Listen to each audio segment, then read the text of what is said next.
was the notes, the figures. And, you know, I'd be sitting there like, oh, 1 and 2 and, okay, yeah, all right. 1, 2, and 3 and, okay. You know, and I'd be looking at the notes and looking at this figure and looking at that figure. And then, inevitably, the band leader would count off the band and stuff would happen. And, you know, there's even a picture from that professional big band that I mentioned from those days where, and I can tell you exactly what happened. We were playing in a club, and the entire trumpet section is doing this, looking at me. And, you know, they just look like, what the? And probably what happened when that picture was snapped was that we probably got to the end of the chart, the band ended, and I didn't. Oh, yeah, that feeling. You know that feeling, right? So that's where Ed Soph to the rescue. I learned from him that the first thing you look at when you get a chart that you've never seen before is two things, really. The beginning and the end. Right? So, and some guys refer to this whole thing as the roadmap. And, you know, it's like if I'm going to drive to Nebraska or California, I'm going to get the map. I'm going to look at Boston. I'm going to, okay, leaving from there, I want to arrive there. So you really want to know the big picture before you start driving. And so now that's the first thing I do. I look at the beginning of the chart. And in that beginning of the chart, you're going to find a lot of stuff like perhaps the style, the time signature, you know, other information that's usually in the beginning of the chart. But more importantly, I'm going to look at the end, and it's not going to be a surprise when I get there. I know how the tune ends, if it ends on 4 or whatever the case may be. I'm ready for it. So whatever happens in between that, if I know the end's coming, I can save face by, you know, if I get lost, then here we go, it's the end. Okay, end on 2, whatever. The next thing I look at, and I mentioned the other day that all of this stuff really happens within, say, you know, 30 seconds, 60 seconds of the first time I see a chart. So, you know, you go to a big band rehearsal, they start calling out numbers, 406, 302. They're not the most important thing that you have to do in a big band. What is the most important thing? Probably hits, dynamic, and time. Well, probably just time. Good time. You know, Berklee used to do all these summer camps in the early days of jazz education with John LaPorta and Phil Wilson. These are like the founders of Berklee. And, you know, they've told me that, you know, John LaPorta, who was a genius arranging, he really started jazz education on Long Island in the early days. But Phil told me that he would always get the dregs of the camp, the worst players. Oh. But by the end of the camp, they were the best band. And so one of the things that LaPorta did was, you know, you would get guys that could, as they say, read fly shit, right? Which means any spot on the paper, you know, he's gonna read that, right? But then there would be the kid who maybe didn't read as well, but could really swing the band. That was the guy he wanted. So, most important thing you do is to keep good time, keep good swinging time. The hits, the figures, you'll get eventually. You know, hopefully it's a band you play with, you play the tune with it once. So, once I do concern myself with the figures, now, thanks to Ed, I know that there are generally 2 types of figures that you find in big band music. So, and this terminology may vary from East Coast to West Coast or Midwest, I don't know. But I think the most accurate and descriptive terms to use are section figures, meaning one section of the big band, the low brass, the trombones, or the high brass, the trumpets, the woodwinds, the rhythm section. So section figures, and those are usually written, and this chart's not the best example for that, whereas that other book might be a better example. Section figures are usually written above the staff. Mm-hmm. Now, that's not a good example of that because it says ensemble figures over it. But let's say something like that. Ba, ba, da, ba, doo, da, ba. Section figures played by one section of the band, usually written above the staff, but not always.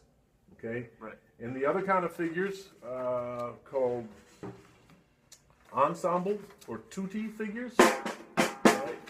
Another Italian word, right? Means all or everybody. And the ensemble or tutti figures are played by the whole band, right? Right. So there's a couple of qualifiers in here. So this one says usually written above the staff, but it also says for section figures, the drummer plays these underneath the ride cymbal like comping. Yep, that makes sense. So it's a good way to think of section figures underneath the ride pattern, you know.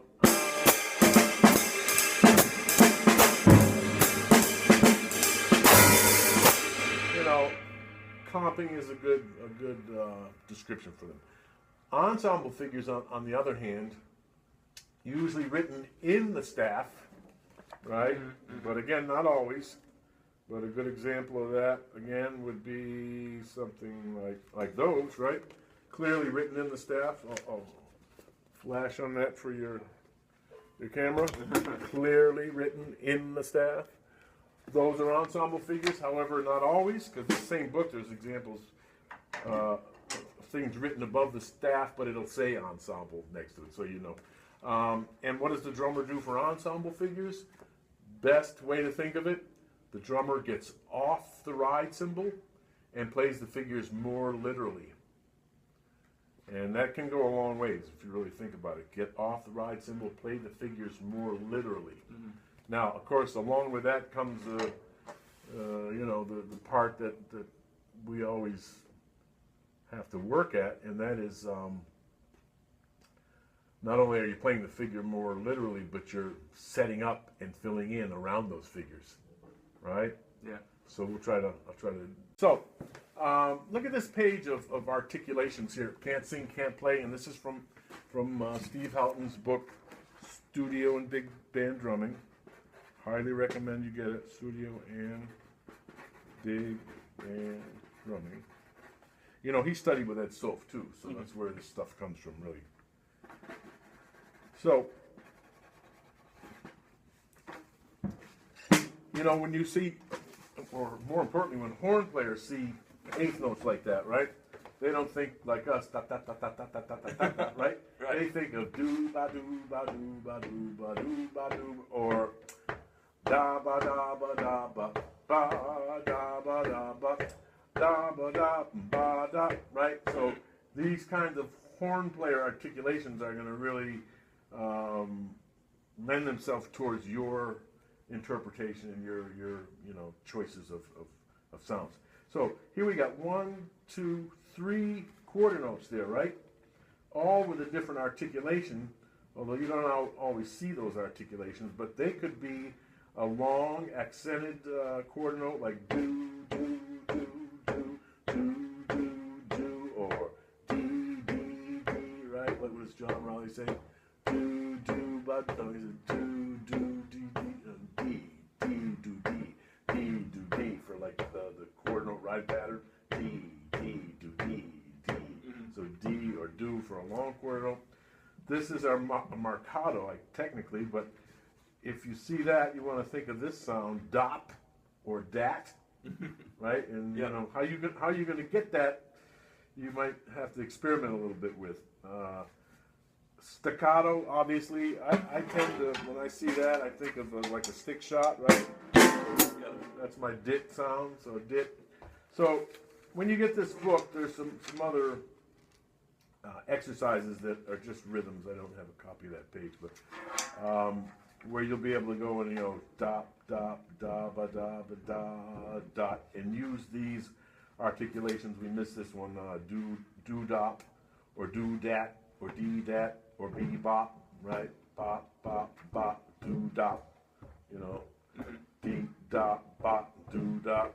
And like Ed said, I remember, you know, most of the guys he knows kind of have their own language, their own syllables. Right. So you may have some, you know, something like this, or you may borrow from that. Maybe you have something you're more comfortable with. But that's kind of the, you know, the real nuance of the interpretation part of it. So when you get that book, you'll see some of these exercises. There's a bunch of them in there. So along with that, I want to give you this chart interpretation or chart figure practice routine. Okay. So I'm going to call this chart figure practice routine. And it's very, very helpful, especially when, when you have time to look at a chart and work on a chart. That's where this would come into play. If you're sight reading, it's another story, but still, you can employ this strategy. You know the definition of sight reading, right? You know the difference between sight reading and not sight reading? What? More than twice, and you're rehearsing. Okay. 2 times it's sight reading, but after that, if third time, you're rehearsing. So kind of a guideline. That's good to know. So here's the first thing: sing the figures, and this is the important part, many times. So where's that chart? Let me hear you sing that first 2 lines. I'll count you. Okay. 1, 2, 1, 2, 3, 4, 1. Da da da da da da da. This is funky in here. It's hard to see, but those are. This is a quarter. That's tied, right? And this is a dotted quarter, tied to a quarter, and an eighth rest, and going over to another eighth rest, and an eighth rest, tie in here, and then, okay, 1, 2, a 1, 2. Oh, okay. Sorry, I didn't know you were giving me 1, 2, a 1, 2. Da da da da da da. Better, yeah. Da da da da da da da da da. Okay, not Something bad. like that. I'm gonna sing 1, 2, 1, 2, da ba, ba do ba ba, ba da ba do wa do da. Short. Okay. Right? So, you would want to do that many, many times. Dee ba ba ba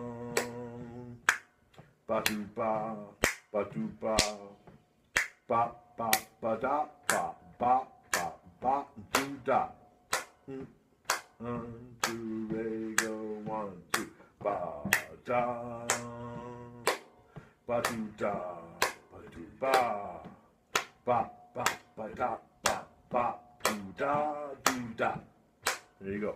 So you do that many times, and then number 2, play it as snare drum figure or snare drum music, right? Again, many times. So here's what I would do with that, right? I don't really need to look at that. So now.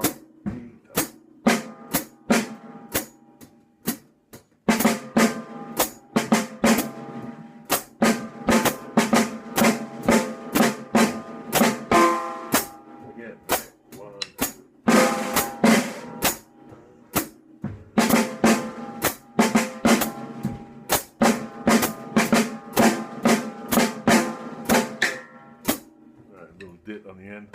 So again, that would be like many repetitions, right? So Okay. you're really you're internalizing that figure, right? Now you may have in a chart like that, it's 3 pages, maybe 6 to 10 places where you might have to do that, right? Number 3, remember this is the practice routine. This is not, at the rehearsal, this is you alone with the chart in your lonely room. Play as, this is number 3, section figures. Again, many times. So now, you know, I got a little more options here.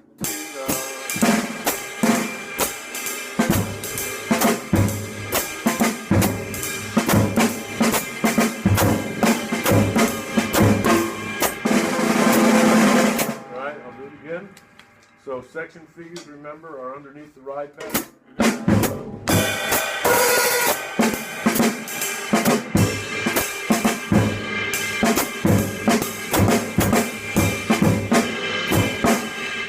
Doing? I'm playing long sounds by using the shank of the stick, right, for soft crashes. So two things are happening. I'm getting long sounds, I'm getting small crashes, but I'm also adding inflection to the ride pattern. So it's not like I'm not on the ride cymbal, so I'm just using it.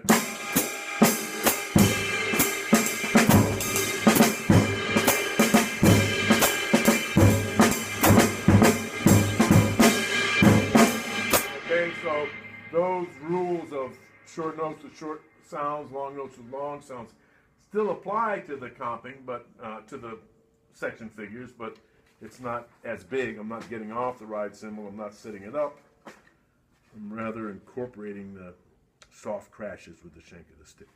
And then finally, number 4, if the case may be anyways, play as ensemble or tutti figures, right? Again, many times. Now, this intro, let's call it, is really with brushes. So, but I'm going to do the same thing. Dee-ba.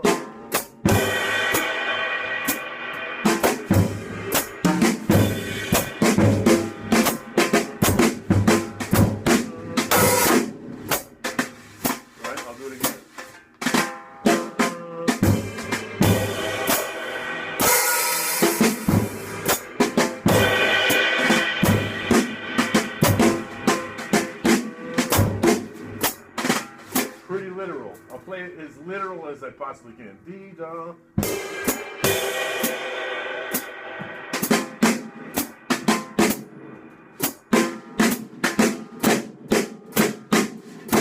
Right? Which sounds pretty empty, really. Yeah. I mean, it would get the point across and it would reinforce the figures for the band like you're supposed to, but it needs a little more. It needs some filling in, right?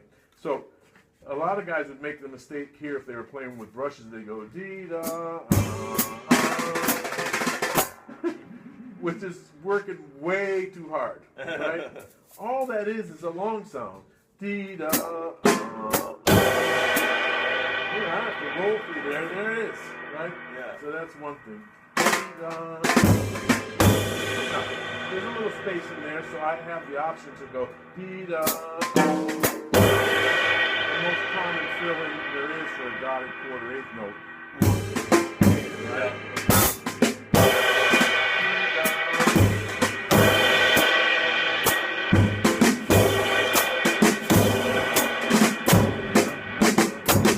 So, a general guideline or rules, I hate to call them rules, if I play quarter notes on the snare drum, I fill in with the bass drum.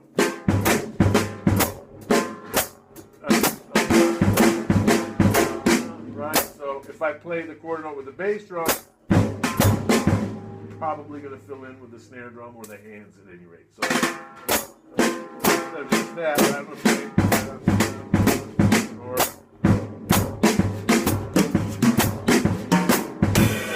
that's a very general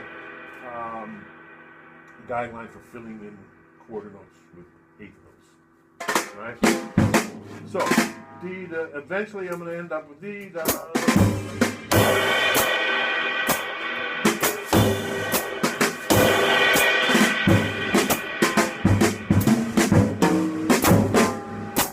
Or something like that, right? Which, hopefully every time I do it is going to be not exactly the same, but you got the idea. So you're playing the figure literally, getting off the ride cymbal, playing the figure literally, and then setting up and filling in. Dee-da. Really a setup by the band that they're playing this figure on the piano. Dee-da. Okay? So, again, and you could do that step as many times as it takes to become sort of second nature, right? And then you move on to the next part of the chart where it might be necessary to do that. I mean, the next figure you have, well, that's a pretty, simple one there. Maybe here you might want to do that. So, da, chicka boom, ba da ba. That's the singing part, right? So this guy is so specific. That's his snare drum press roll, right? So this is really a forte piano roll. You know how to do those? Yeah. Okay, right? It's not a diminuendo. It's a forte piano, right? Basically what he's asking you to do there is that Tom's written there, so but you can still sing the da ticka doo ba ba doo ba. Same thing, do it on snare drum, practice the roll. That's a pretty big dynamic there. You may need to do the same. These are, let's call that a 5-bar phrase. That's pretty insignificant. You're not going to have to do much there. You're just going to go do bop, right? Yeah. But here, 2, 3, ba do da da da ba da ba ba. Oh, what's that say?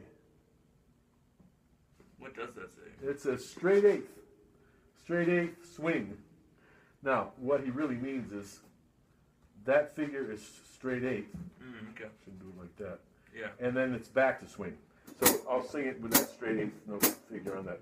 1, 2, 3, ba ba do da da ba do ba ba ba ba da ba ding ding ding ding swing swing da da ba da da da. So you could make this like one 5-bar phrase, this 4-bar phrase. You can just make this 1, 2, 3, 4, 5, 6, 7, 8, 9-bar phrase and practice it that way. But the idea is, whenever you have those figures, when you have the time, especially if you can get the charts before the gig, right, which can happen a lot of times, then you've got this strategy to kind of really tweak them, Otherwise, your sight reading, you're really, you're going to adhere to that very quickly. What else? So it sounds like you got the general outline all done. But so, how would you go about practicing or describing starting under soloists, building solos, comping soloists?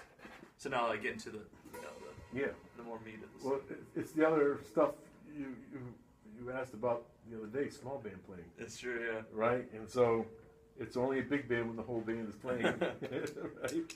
It's so flying. And so, how do you play in a small band? What was the question? It's like, how do you play behind the solos? How do you build the solo? Yeah, how do you build it? I have tips and everything. Yeah, now we're going to talk about Art Blakey. He was the master of that stuff. But let me just finish writing this.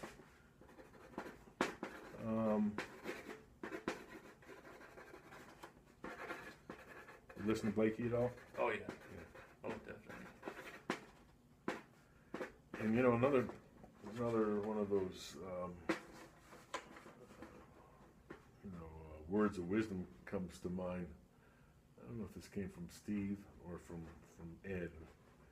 I think it was Steve Houghton. He said, in a big band, you really don't have to play loud to be loud. Right?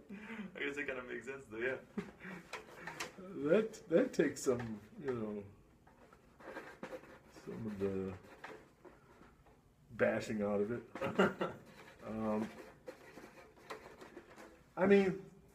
If you're building a solo, if you're building behind a soloist, right? Mm-hmm. The two most obvious sort of tools at your disposal, one is space, obviously, right? Right. you're going to be very busy and play a lot of notes, then you're not leaving room for anything to develop. And the same thing with dynamics. So, there's a whole range of those, depending on the chart, depending on the tempo, all of that. I mean, Art would sometimes just lay out for the first couple of choruses.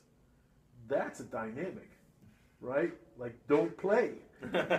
And so then when he did come in, then that lifted up, right? Mm-hmm. When he came in, if he came in with brushes, then that was even another dimension there. And then when he chose to go to sticks was another gear, so to speak. But I think it's also, it's not only your responsibility to carry create that excitement, right, or those dynamics, or that emotional climax. A lot of it has to do with the soloist too, right? If the soloist starts to come on, well, you got to support him, right? But Art had a couple of things that he would, kind of lay on people. I mean, obviously, start, this trick here, quarters, but also something else going on. Oh, okay. What? I have never seen that. I wonder what happens when I walk back.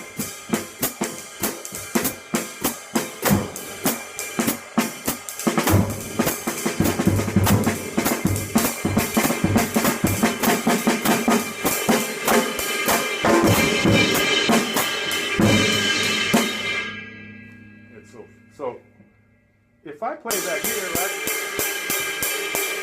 that's the optimum amount of sort of, fulcrum and rebound that the stick can get.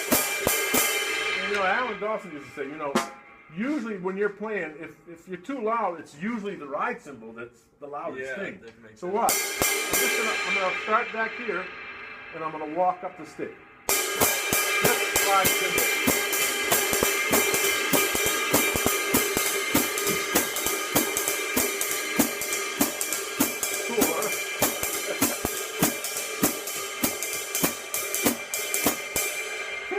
Loud if you got a small stick.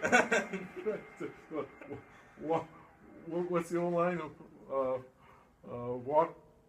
What is it? Walk quietly but carry a big stick or something. Oh, like yes. That, right?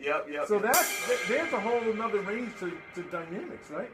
Yeah. And now something that Art did to me once was, I told you I played in the big band with him, with two drummers, but after that I went to being his road manager for over 2 years. And of course it was, a bittersweet kind of job because I wanted to be playing, but I was basically, his valet, as he would say. But usually every show, they would play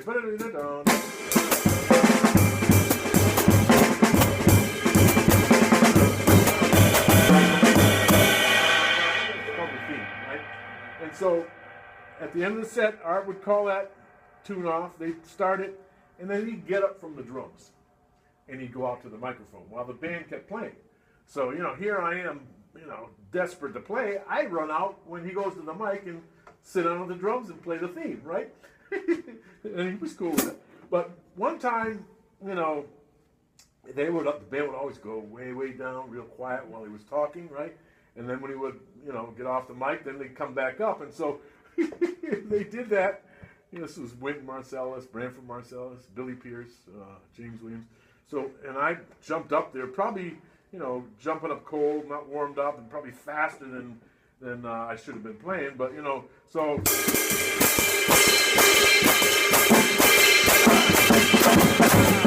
I started beating the crap out of it, and he comes up behind me and whispers in my ear, he goes, "No, John, that ain't what you do when you want to build the intensity."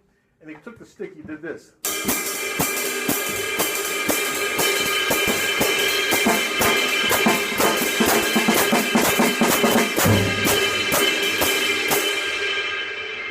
He's not working any harder, he just moved from here.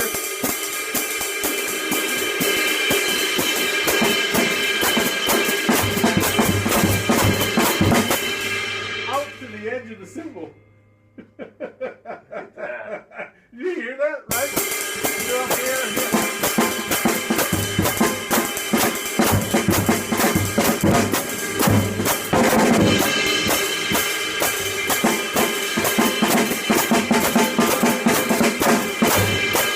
And I actually go to his grip when I do that. He had a very untrained grip. It was very primitive kind of grip. It literally looked like that.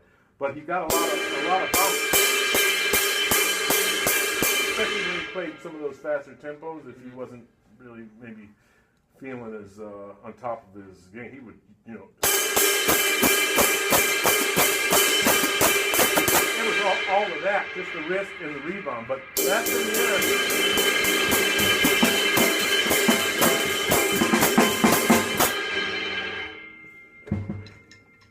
So there's a little, you know, a couple of little tricks, let's call them.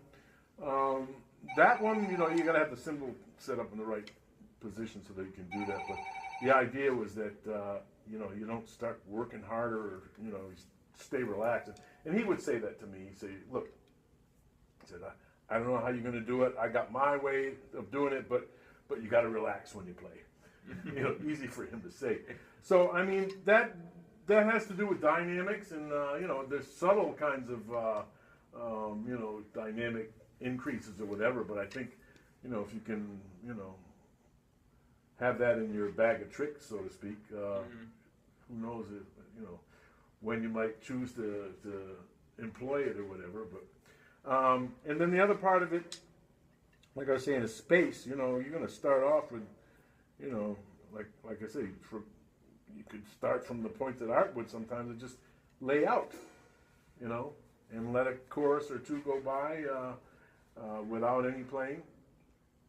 And then again, you know, listening to the soloist, because that's really, he's the one that's kind of telling you where he wants it to go. You know, if he wants to just coast for a while, well, he's going to do that. If he wants to start to build, you know, his intensity is going to increase. So I think a lot of that is listening too. You know, it's a big.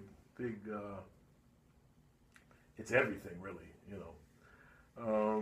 What else?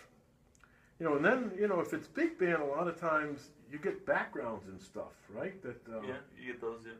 So, I mean, they're usually meant to, you know, add another layer of something, you know, excitement. Or there's a great video that a DVD actually. They don't make videos anymore. It's you might have seen this.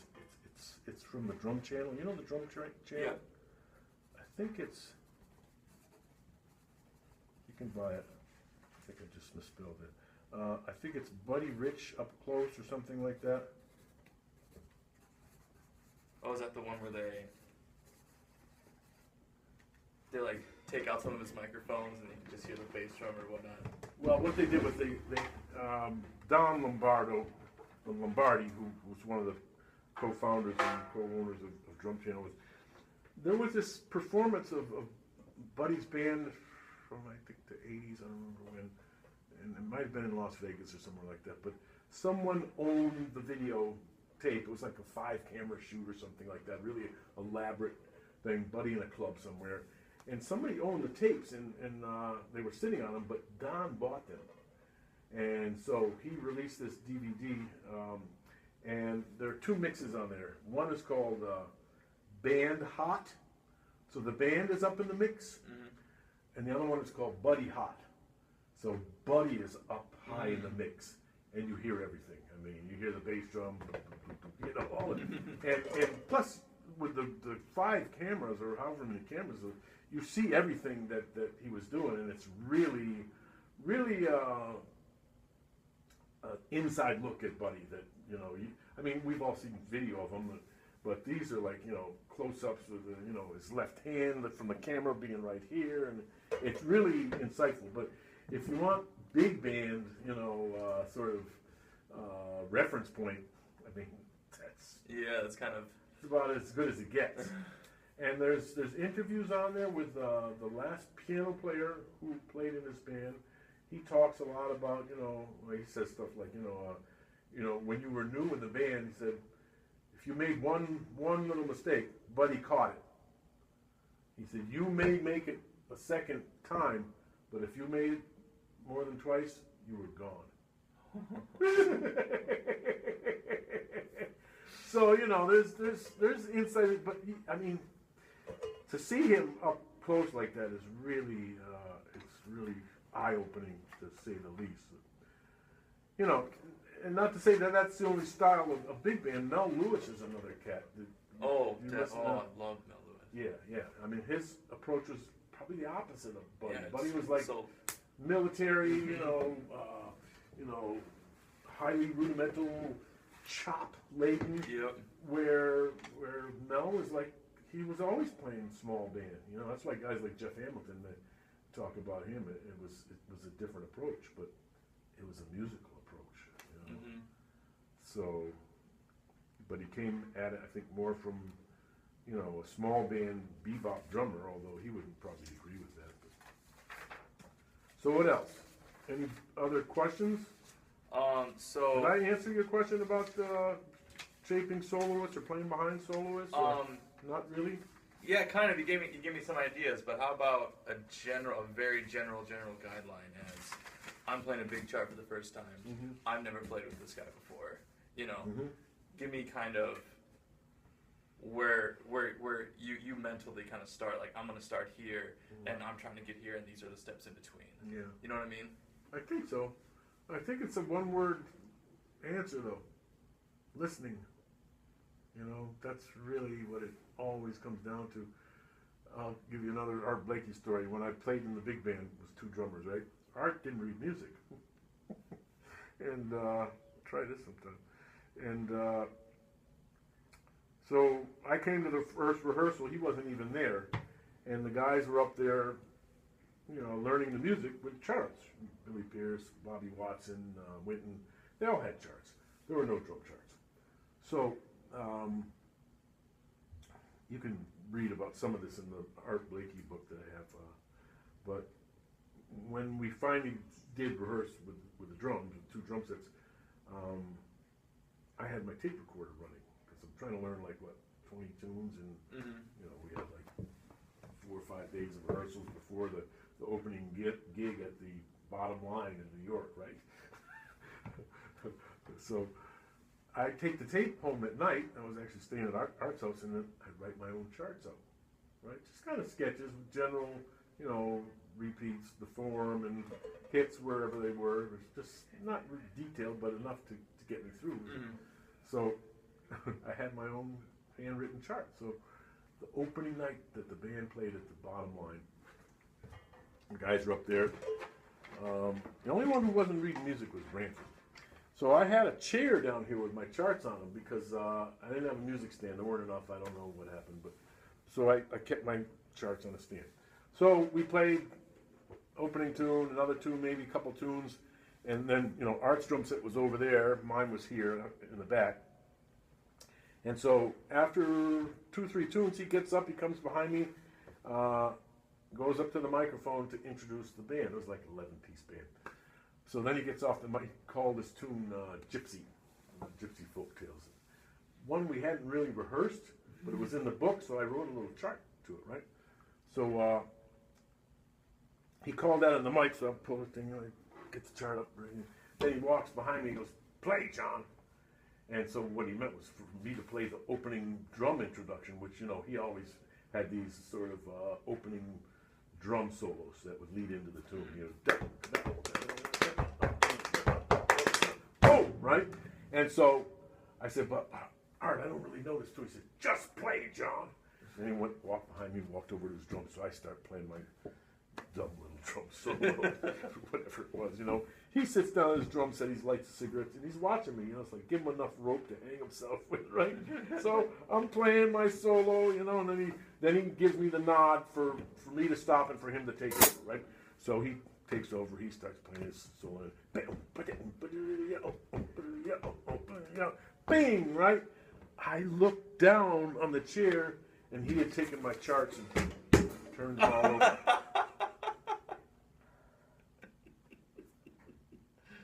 So then in the dressing room, he was like, "All right, fellas, how's everybody doing?" You know, he's talking to the guys. "Everybody comfortable?"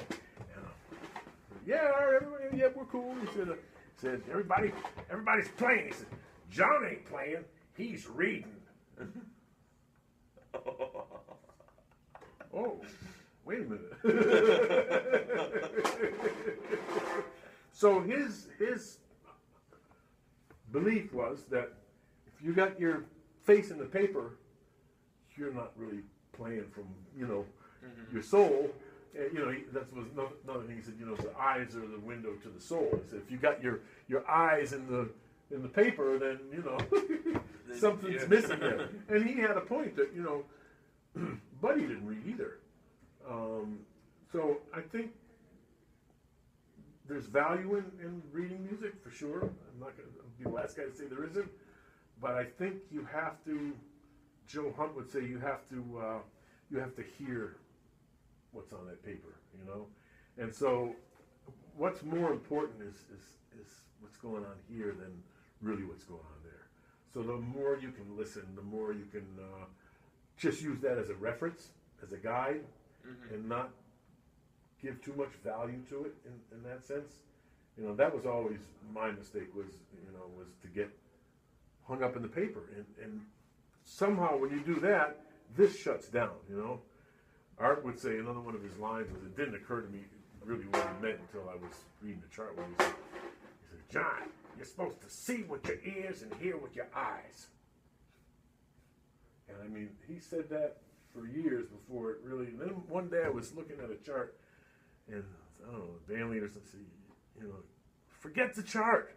You got to hear it." And I was like, "Oh yeah, you got to see with your ears and hear with your eyes." So. Oh, that's crazy. Yeah. So I mean, I think the paper is handy and it facilitates you learning the tune. But all those great bands, Count Basie, Duke Ellington, those guys didn't have music up there. No. I mean, they had the luxury of playing that music every night. So, when you play the same music every night, it's in here. It's in the, the ears and the heart and the soul. So you don't need to read anything. And that's when you play your best, So I guess the quicker you can kind of wean yourself from the paper, you can, yeah, the more life you can breathe into the music, So. But sight reading is never a fun thing. It's never. I don't think you're ever. Some guys are. They just do it so much that I'm sure Ed Soph is one of those guys. You could just put something up he's never seen before, and it's going to be pretty damn well up to 100%, whatever. I mean, with everything, feeling, because again, those are the guys that have done it so much that it's, they don't think much about that. They're really going more by what's coming in here. So, yeah. So for what it's worth, we should. If I see you again, though, I haven't really heard you play, and I think I could probably give you maybe more specific feedback. I was thinking today we'd have time to do this, but I want to hear you play with a trio. I'll put on some play along stuff. Hear you play with a trio, see how you navigate that. Maybe do like a 2 or 3 horn track. Maybe Jazz Messenger or something. See how you do that. So that might get more at the heart of what you're asking about. I think, but maybe yeah. But I need to hear you more. All right? All right. That's yours. I can send you maybe a MP3 or something of that chart, the music. That'd be cool. Because that's the other part of it, You can't really know how to interpret any of that stuff until you hear how the band plays it, right? That was another question of Ed's. This idea of section figures being written above the staff, ensemble figures being written in the staff, but some guys write everything above the staff, some guys write everything in the staff, so how do you know what it is? That's true, yeah. So how do you know? You gotta listen to it. Yeah. How does the band play it? That's the bottom line. So if ever you have doubt about a figure, you're not sure what it is, best thing to do the first time is just let it go by. Because if you play something that, is not right, Yeah. you're not going to hear what it was supposed to be by the way the band played it. So That makes sense, actually. Yeah. just let it go by. Next time you'll know what to do. So. Very cool. I told you they're after me today. They're out to get me. I know who that. Oh,